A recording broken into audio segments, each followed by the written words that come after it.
ಭಾರತದ ವಿರುದ್ಧ ತ್ರಿಕೋನ ಸಂಚು, ಬಂಗಾಳ ಕೊಲ್ಲಿಗೆ ಪಾಕ್ ಸೈನ್ಯ ಎಂಟ್ರಿ.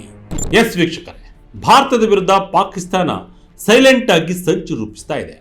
1971 ಮಹಾಯುದ್ಧದ ಸೇಡು ತೀರಿಸಿಕೊಳ್ಳಲು ಹೊಂಚು ಹಾಕ್ತಾ ಇದೆ. ನಿಮಗೆ ಗೊತ್ತಿರಬಹುದು, 1971 ನಡೆದ ಮಹಾಯುದ್ಧದಲ್ಲಿ ಭಾರತ ಪಾಕಿಸ್ತಾನವನ್ನ ಉಡಿಸ್ ಮಾಡಿತ್ತು. ಅಂದಿನಿಂದ ಇಂದಿನವರೆಗೆ ಪಾಕಿಸ್ತಾನ ನಮ್ಮ ವಿರುದ್ಧ ಸೇಡು ತೀರಿಸಿಕೊಳ್ಳಲು ಕಾಯ್ತಾ ಇತ್ತು. ಇದೀಗ ಪಾಕ್ ಒಳಗೊಳಗೆ ಭಾರಿ ಸಂಚು ರೂಪಿಸಿದೆ. ಎಸ್, ಭಾರತದ ವಿರುದ್ಧ ದಶಕಗಳಿಂದ ಸೇಡು ತೀರಿಸಿಕೊಳ್ಳೋಕೆ ಹೊಂಚು ಹಾಕ್ತಿರುವ ಪಾಕಿಸ್ತಾನ ಇವತ್ತು ಸಮುದ್ರದಾಳದಲ್ಲಿ ಅತಿದೊಡ್ಡ ಮಾಯಾವಿ ರಣತಂತ್ರವನ್ನ ಹೆಣಿತಾ ಇದೆ. ಬರೋಬ್ಬರಿ 55 ವರ್ಷಗಳ ನಂತರ ಪಾಕಿಸ್ತಾನವು ಈಗ ಭಾರತದ ಪೂರ್ವ ಗಡಿಯಾದ ಬಂಗಾಳ ಕೊಲ್ಲಿಯೊಳಗೆ ತನ್ನ ಯುದ್ಧ ನೌಕೆಗಳನ್ನ ಮತ್ತು ಸಬ್ಮರೀನ್ಗಳನ್ನ ನುಗ್ಗಿಸೋಕೆ ಸ್ಕೆಚ್ ಹಾಕಿದೆ. ಚೀನಾದ ಮಡಿದಲ್ಲಿ ಕುಳಿತು ಬಿಗ್ ಸ್ಕೆಚ್ ಹಾಕ್ತಾ ಇದೆ. ಹಾಗಾದ್ರೆ ಏನಿದು ಹ್ಯಾಂಗೋರ್ ಸಬ್ಮರೀನ್ ರಹಸ್ಯ? ಬಂಗಾಳ ಕೊಲ್ಲಿಯಲ್ಲಿ ಪಾಕ್ ಹೆಣೆದಿರುವ ಸಂಚೇನು? ಭಾರತದ ನೌಕಾಪಡೆಗೆ ಎದುರಾಗುವ ಅತಿದೊಡ್ಡ ಸವಾಲು ಯಾವುದು? ಒಂದು ಕಂಪ್ಲೀಟ್ ರಣರೋಚಕ ರಿಪೋರ್ಟ್ ಇಲ್ಲಿದೆ. ಎಲ್ಲೂ ಸ್ಕಿಪ್ ಮಾಡದೆ ಈ ವಿಡಿಯೋವನ್ನು ನೋಡಿ. ಏನಿದು ಹ್ಯಾಂಗೋರ್ ಸಬ್ಮರೀನ್ ರಹಸ್ಯ? ಎಸ್ ವೀಕ್ಷಕರೇ, ದಕ್ಷಿಣ ಏಷ್ಯಾದ ಭೌಗೋಳಿಕ ರಾಜಕೀಯ ಅಖಾಡದಲ್ಲಿ ಮತ್ತೊಂದು ಸಂಚಲನ ಸೃಷ್ಟಿಯಾಗಿದೆ. 1971 ಯುದ್ಧದಲ್ಲಿ ಭಾರತದ ಎದುರು ಹೀನಾವೇಗಿ ಸೋತು ಬಂಗಾಳ ಕೊಲ್ಲಿಯಿಂದ ತನ್ನ ಅಸ್ತಿತ್ವವನ್ನೇ ಕಳೆದುಕೊಂಡಿದ್ದ ಪಾಕಿಸ್ತಾನ ಈಗ 55 ವರ್ಷಗಳ ನಂತರ ಮತ್ತೆ ಅದೇ ಸಮುದ್ರಕ್ಕೆ ಜಲಾಂತರ್ಗಾಮಿಗಳನ್ನ ಕಳುಹಿಸಲು ಸಿದ್ಧತೆಯನ್ನು ನಡೆಸ್ತಾ ಇದೆ. ಈ ಮೂಲಕ ಭಾರತದ ಕಾರ್ಯತಂತ್ರದ ಹಿತ್ತಲು ಎಂದು ಕರೆಯಲ್ಪಡುವ ಬಂಗಾಳ ಕೊಲ್ಲಿಯಲ್ಲಿ ತನ್ನ ಪ್ರಭಾವ ಬೀರಲು ಇಸ್ಲಾಮಾಬಾದ್ ಸಂಚು ರೂಪಿಸಿದೆ. ಓಕೆ, ಈಗ ಹ್ಯಾಂಗೋರ್ ಎನ್ನುವ ಒಂದು ಹಿಂದಿರುವ ಆ ರಕ್ತ ಸಿಕ್ತ ಇತಿಹಾಸವನ್ನು ನೋಡ್ತಾ ಹೋಗೋಣ. 1971 ಭಾರತ ಪಾಕಿಸ್ತಾನ ಯುದ್ಧದ ಸಮಯದಲ್ಲಿ PNS ಹ್ಯಾಂಗೋರ್ ಎನ್ನುವ ಪಾಕಿಸ್ತಾನಿ ಸಬ್ಮರೀನ್ ಭಾರತದ INS ಕುಕ್ರಿ ಎನ್ನುವ ಯುದ್ಧ ಹಡಗವನ್ನು ಮುಳುಗಿಸಿತ್ತು. ಸ್ವತಂತ್ರ ಭಾರತದಲ್ಲಿ ಇತಿಹಾಸದಲ್ಲಿ ಯುದ್ಧದ ಸಮಯದಲ್ಲಿ ಭಾರತದ ಹಡಗೊಂದು ಮುಳುಗಿದ್ದು ಅದೇ ಮೊದಲು. ಅಂದು ನಮ್ಮ 176 ಜನ ವೀರ ಯೋಧರು ಆ ಅಲೆಗಳ ಮಧ್ಯೆ ಹುತಾತ್ಮರಾಗಿದ್ದರು. ಆದರೆ ಆ ಒಂದು ದಾಳಿಯಿಂದ ಪಾಕಿಸ್ತಾನಕ್ಕೆ ಯುದ್ಧ ಗೆಲ್ಲೋಕೆ ಸಾಧ್ಯವಾಗಲಿಲ್ಲ. ಭಾರತದ ಸೈನ್ಯವು ಪಾಕಿಸ್ತಾನವನ್ನ ಅಕ್ಷರಶಃ ಧೂಳಿಪಟ ಮಾಡಿ ಬಾಂಗ್ಲಾದೇಶವನ್ನ ಸ್ವತಂತ್ರಗೊಳಿಸಿತ್ತು. ಅಂದು ಬಂಗಾಳ ಕೊಲ್ಲಿಯಿಂದ ಪಾಕಿಸ್ತಾನದ ಹೆಸರೇ ಅಳಿಸಿ ಹೋಗಿತ್ತು.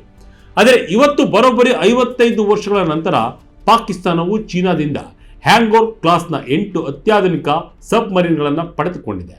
ಈ ಸಬ್ಮರೀನ್ಗಳ ಮೂಲಕ ಪಾಕಿಸ್ತಾನವು ಇವತ್ತು ಬಂಗಾಳ ಕೊಲ್ಲಿಯಲ್ಲಿ ಆಧಿಪತ್ಯ ಸಾಧಿಸಲು ಸನ್ನದ್ಧವಾಗಿದೆ. ಚೀನಾ ನಿರ್ಮಿತ ಹ್ಯಾಂಗೋರ್ ಈಗ ಕರಾಚಿಗೆ ಎಂಟ್ರಿ. ಈ ಸಬ್ಮರೀನ್ಗಳು ಭಾರತಕ್ಕೆ ಮೋಸ್ಟ್ ಡೇಂಜರ್. ವೀಕ್ಷಕರೇ, ಚೀನಾದಲ್ಲಿ ನಿರ್ಮಿಸಲಾದ 8 ಹ್ಯಾಂಗೋರ್ ದರ್ಜೆಯ ಜಲಾಂತರ್ಗಾಮಿಗಳ ಪೈಕಿ ಮೊದಲನೇದು ಕಳೆದ ವಾರ ಕರಾಚಿ ಬಂದರನ್ನ ತಲುಪಿದೆ. ಈ ಹ್ಯಾಂಗೋರ್ ಸಬ್ಮರೀನ್ ಯಾಕೆ ಭಾರತಕ್ಕೆ ಅಪಾಯಕಾರಿ ಗೊತ್ತಾ? ಇವುಗಳನ್ನ ಚೀನಾ ದೇಶವು ಪಾಕಿಸ್ತಾನಕ್ಕಾಗಿ ವಿಶೇಷವಾಗಿ ವಿನ್ಯಾಸಗೊಳಿಸಿದೆ. ಈ ಸಬ್ಮರೀನ್ಗಳಲ್ಲಿ ಏರ್ ಇಂಡಿಪೆಂಡೆಂಟ್ ಪ್ರೊಪಲ್ಷನ್ಸ್ ಅಂದ್ರೆ AIP ಎನ್ನುವ ತಂತ್ರಜ್ಞಾನವಿದೆ. ಸಾಮಾನ್ಯವಾಗಿ ಸಬ್ಮರೀನ್ಗಳು ಬ್ಯಾಟರಿ ಚಾರ್ಜ್ ಮಾಡೋಕೆ ಪ್ರತಿ 2 ದಿನಕ್ಕೊಮ್ಮೆ ಸಮುದ್ರದ ಮೇಲ್ಮೈಗೆ ಬರಬೇಕು. ಆಗ ನಮ್ಮ ರೇಡರ್ಗಳಿಗೆ ಅವು ಸುಲಭವಾಗಿ ಸಿಕ್ಕಿ ಬೀಳ್ತವೆ. ಆದರೆ ಈ ಹ್ಯಾಂಗೋರ್ ಸಬ್ಮರೀನ್ಗಳು ವಾರಗಟ್ಟಲೆ ಸಮುದ್ರದ ಆಳದಲ್ಲೇ ಅಡಗಿ ಕುಳಿತುಕೊಳ್ಳಬಲ್ಲವು. ಅಂದ್ರೆ ಇವು ಅಕ್ಷರಶಃ ಸೈಲೆಂಟ್ ಕಿಲ್ಲರ್ಸ್. ಪಾಕಿಸ್ತಾನದ ನೌಕಾಪಡೆಯ ಕಮಾಂಡರ್ ಒಮರ್ ಫಾರೂಕ್ ರವರು ಇತ್ತೀಚೆಗೆ ಶ್ರೀಲಂಕಾದಲ್ಲಿ ಒಂದು ದೊಡ್ಡ ಸ್ಫೋಟಕ ಹೇಳಿಕೆ ನೀಡಿದ್ದಾರೆ. ನಮ್ಮ ಹೊಸ ಹ್ಯಾಂಗೋರ್ ಸಬ್ಮರೀನ್ಗಳು ಇನ್ಮುಂದೆ ಬಂಗಾಳ ಕೊಲ್ಲಿಯಲ್ಲಿ ನಿರಂತರ ಕಣ್ಗಾವಲು ಇಡಲಿವೆ. ಇದು ಗೇಮ್ ಚೇಂಜರ್ ಆಗಲಿದೆ ಅಂತ ಗುಡುಗಿದ್ದಾರೆ. ವೀಕ್ಷಕರೇ, ಯೋಚನೆ ಮಾಡಿ, ಪಾಕಿಸ್ತಾನದ ಸಬ್ಮರೀನ್ಗಳು ನಮ್ಮ ವಿಶಾಖಪಟ್ಟಣಂ ಅಥವಾ ಅಂಡಮಾನ್ ನಿಕೋಬಾರ್ ದ್ವೀಪಗಳ ಹತ್ತಿರ ಸುಳಿದಾಡ್ತಿವೆ ಅಂದ್ರೆ ಅದು ನಮ್ಮ ಭದ್ರತೆಗೆ ಎದುರಾಗಿರುವ ಅತಿ ದೊಡ್ಡ ವಿಘ್ನ. ಬಾಂಗ್ಲಾದೇಶದ ಮಣ್ಣಿನಲ್ಲಿ ಪಾಕಿಸ್ತಾನದ ಹೊಸ ನೆಲೆ. ಬಾಂಗ್ಲಾ ಪಾಕ್ ನಡುವೆ ಶುರುವಾಯಿತು ಹೊಸ ಪ್ರೇಮ. ಪಾಕಿಸ್ತಾನಕ್ಕೆ ಬಂಗಾಳ ಕೊಲ್ಲಿಯಲ್ಲಿ ಅಸ್ತಿತ್ವ ಬೇಕು ಅಂದ್ರೆ ಅದಕ್ಕೆ ಬಾಂಗ್ಲಾದೇಶದ ಬೆಂಬಲ ಅನಿವಾರ್ಯ. ಇಷ್ಟು ದಿನ ಬಾಂಗ್ಲಾದಲ್ಲಿ ಶೇಖ್ ಹಸೀನಾ ಸರ್ಕಾರ ಇದ್ದಾಗ ಪಾಕಿಸ್ತಾನಕ್ಕೆ ಅಲ್ಲಿ ಪ್ರವೇಶವೇ ಇರಲಿಲ್ಲ. ಆದರೆ ಯಾವಾಗ ಹಸೀನಾ ಸರ್ಕಾರವನ್ನ ಇಸ್ಲಾಮಿಕ್ ಸಂಘಟನೆಗಳು ಉರುಳಿಸಿದ್ವೋ ಅಲ್ಲಿಂದ ಭಾರತದ ಸುತ್ತ ಚಕ್ರಾವ್ಯೂಹ ಶುರುವಾಯಿತು. ವೀಕ್ಷಕರೇ, ನಂಬ್ತೀರಾ? 1971 ನಂತರ ಇದೇ ಮೊದಲ ಬಾರಿಗೆ ಢಾಕಾ ಮತ್ತು ಕರಾಚಿ ನಡುವೆ ನೇರ ವಿಮಾನ ಸಂಚಾರ ಶುರುವಾಗಿದೆ. ಅಷ್ಟೇ ಅಲ್ಲ, ನವೆಂಬರ್ 2025 ಭಾರತದ PNS ಸೈಫ್ ಎನ್ನುವ ಯುದ್ಧ ನೌಕೆಯು ಬಾಂಗ್ಲಾದೇಶದ ಚಟ್ಟೋಗ್ರಾಮ್ ಬಂದರಿಗೆ ಭೇಟಿ ನೀಡಿತ್ತು. ಇದು ಭಾರತದ ಇತಿಹಾಸದಲ್ಲಿ ಕಾಣದ ಅತಿದೊಡ್ಡ ರಾಜತಾಂತ್ರಿಕ ಬದಲಾವಣೆ. ಇವತ್ತು ಬಾಂಗ್ಲಾದೇಶವು ಪಾಕಿಸ್ತಾನದ ಜೊತೆ ಡಿಫೆನ್ಸ್ ಅಗ್ರಿಮೆಂಟ್ ಮಾಡಿಕೊಳ್ಳೋಕೆ ರೆಡಿಯಾಗಿದೆ. ಅಂದರೆ ಬಾಂಗ್ಲಾದೇಶದ ಬಂದರುಗಳಲ್ಲಿ ಪಾಕಿಸ್ತಾನದ ಹಡಗುಗಳಿಗೆ ಆಶ್ರಯ ಸಿಕ್ಕರೆ ಭಾರತಕ್ಕೆ ಅದು ಅಕ್ಷರಶಃ ದೊಡ್ಡ ಸವಾಲು. ಬಾಂಗ್ಲಾ ಪಾಕ್ ನಡುವೆ ಹೊಸ ಸ್ನೇಹ ಸೇತುವೆ. ಬಾಂಗ್ಲಾಗೆ Pak JF-17 fighter jet offer. ಬಾಂಗ್ಲಾದೇಶದಲ್ಲಿ ಇವತ್ತು ಒಂದು ವಿಚಿತ್ರವಾದ ಸಾಂಸ್ಕೃತಿಕ ಕ್ರಾಂತಿ ನಡೆದಿದೆ. ಹಸೀನರವರು ಹೋದ ಮೇಲೆ ಢಾಕಾ ಯೂನಿವರ್ಸಿಟಿಯಲ್ಲಿ ಉರ್ದು ಶಾಯರಿ ಮೆಹಫಿಲ್ಗಳು ನಡೀತಾ ಇವೆ. ರಹತ್ ಫತೇ ಅಲಿ ಖಾನ್ ರವರು ಢಾಕಾದಲ್ಲಿ ಪ್ರೋಗ್ರಾಂ ಮಾಡ್ತಾ ಇದ್ದಾರೆ. ಅಷ್ಟೇ ಅಲ್ಲ, ಬಾಂಗ್ಲಾದೇಶದ ವಾಯುಸೇನಾ ಮುಖ್ಯಸ್ಥರು ಇತ್ತೀಚೆಗೆ ಪಾಕಿಸ್ತಾನಕ್ಕೆ ಭೇಟಿ ನೀಡಿ ಚೀನಾ ಪಾಕಿಸ್ತಾನ ಜಂಟಿಯಾಗಿ ತಯಾರಿಸುವ JF-17 ಯುದ್ಧ ವಿಮಾನಗಳನ್ನು ಖರೀದಿ ಮಾಡುವ ಬಗ್ಗೆ ಮಾತುಕತೆ ನಡೆಸಿದ್ದಾರೆ. ಎರಡೂ ದೇಶಗಳು ಜಂಟಿ ನೌಕಾ ಸಮರಾಭ್ಯಾಸಗಳಲ್ಲಿ ಪಾಲ್ಗೊಳ್ತಿವೆ. 1971 ನಂತರ ಮೊದಲ ಬಾರಿಗೆ ಕರಾಚಿ ಮತ್ತು ಚಟ್ಟೋಗ್ರಾಮ್ ಬಂದರುಗಳ ನಡುವೆ ನೇರ ಸಮುದ್ರ ವ್ಯಾಪಾರ ಪುನರಾರಂಭಗೊಂಡಿದೆ. ಬಾಂಗ್ಲಾದೇಶವು ಪಾಕಿಸ್ತಾನಕ್ಕೆ ತನ್ನ ಬಂದರುಗಳಲ್ಲಿ ಮಿಲಿಟರಿ ಸೌಲಭ್ಯ ನೀಡುತ್ತಿದೆ ಎಂಬ ಬಗ್ಗೆ ಅಧಿಕೃತ ಮಾಹಿತಿ ಇಲ್ಲದಿದ್ದರೂ ಎರಡೂ ದೇಶಗಳ ನಡುವೆ ಗುಪ್ತಚರ ಮಾಹಿತಿ ಹಂಚಿಕೆ ಮತ್ತು ರಕ್ಷಣಾ ಒಪ್ಪಂದಗಳ ಬಗ್ಗೆ ಮಾತುಕತೆ ನಡೆಯುತ್ತಿದೆ ಎಂದು ವರದಿಗಳು ಸೂಚಿಸುತ್ತವೆ. ಪಾಕಿಸ್ತಾನ ಮತ್ತು ಬಾಂಗ್ಲಾ ನಡುವಿನ ವ್ಯಾಪಾರ ಬರೋಬ್ಬರಿ 27% ಹೆಚ್ಚಾಗಿದೆ. ಮೊಹಮ್ಮದ್ ಯೂನಿಸ್ ರವರು ಪಾಕಿಸ್ತಾನದ ಪ್ರಧಾನಿ ಶೆಹಬಾಜ್ ಶರೀಫ್ ರವರನ್ನ ಪದೇ ಪದೇ ಭೇಟಿಯಾಗ್ತಿದ್ದಾರೆ. ಈ ಎಲ್ಲ ಬೆಳವಣಿಗೆಗಳು ಒಂದು ನಿರ್ದಿಷ್ಟ ಸ್ಪಷ್ಟ ಸಂದೇಶವನ್ನು ನೀಡುತ್ತಿದ್ದಾವೆ. ಪಾಕಿಸ್ತಾನ ಇವತ್ತು ಬಾಂಗ್ಲಾದೇಶವನ್ನು ಬಳಸಿ ಭಾರತದ ಮೇಲೆ ಕಣ್ಣಿಡಲು ಸಜ್ಜಾಗಿದೆ. ಪಾಕ್ ಒಳಸಂಚಿಗೆ ಭಾರತ ಮಾಸ್ಟರ್ ಪ್ಲಾನ್. ಹೇಗಿದೆ ಭಾರತದ ಮಹಾ ತಾಕತ್ತು? ಪಾಕಿಸ್ತಾನವು ಹ್ಯಾಂಗೋರ್ ಹೆಸರಿನ ಮೂಲಕ ಸಾಂಕೇತಿಕವಾಗಿ ಭಾರತವನ್ನ ಕೆರಳಿಸಲು ಪ್ರಯತ್ನಿಸುತ್ತಿದ್ದರೂ 1971ಕ್ಕೂ ಇಂದಕ್ಕೂ ಸಮುದ್ರದಲ್ಲಿ ಶಕ್ತಿ ಸಮತೋಲನ ಸಂಪೂರ್ಣ ಬದಲಾಗಿದೆ. ಭಾರತದ ಬಳಿ ಇವತ್ತು 2 ಬೃಹತ್ ವಿಮಾನ ವಾಹಕ ನೌಕೆಗಳಿವೆ. INS ವಿಕ್ರಮಾದಿತ್ಯ ಹಾಗೂ INS ವಿಕ್ರಾಂತ್ ಇದೆ. ಪರಮಾಣು ಚಾಲಿತ ಸಬ್ ಮರೀನ್ಗಳಿವೆ ಮತ್ತು ಪ್ರಪಂಚದ ಬೆಸ್ಟ್ ಕಣ್ಗಾವಲು ವಿಮಾನಗಳಾದ P-81 ಪೊಸೆಡೈನ್ಗಳಿವೆ. ಬಂಗಾಳ ಕೊಲ್ಲಿಯಲ್ಲಿ ಭಾರತದ ಈಸ್ಟರ್ನ್ ನೇವಲ್ ಕಮಾಂಡ್ ಅತ್ಯಂತ ಪ್ರಬಲವಾಗಿದೆ. ಅಂಡಮಾನ್ ಮತ್ತು ನಿಕೋಬಾರ್ ದ್ವೀಪಗಳನ್ನು ಭಾರತ ಇವತ್ತು ಒಂದು ಆನ್ಸಿಕಬಲ್ ಏರ್ ಕ್ರಾಫ್ಟ್ ಕ್ಯಾರಿಯರ್ ಆಗಿ ಬದಲಿಸಿದೆ.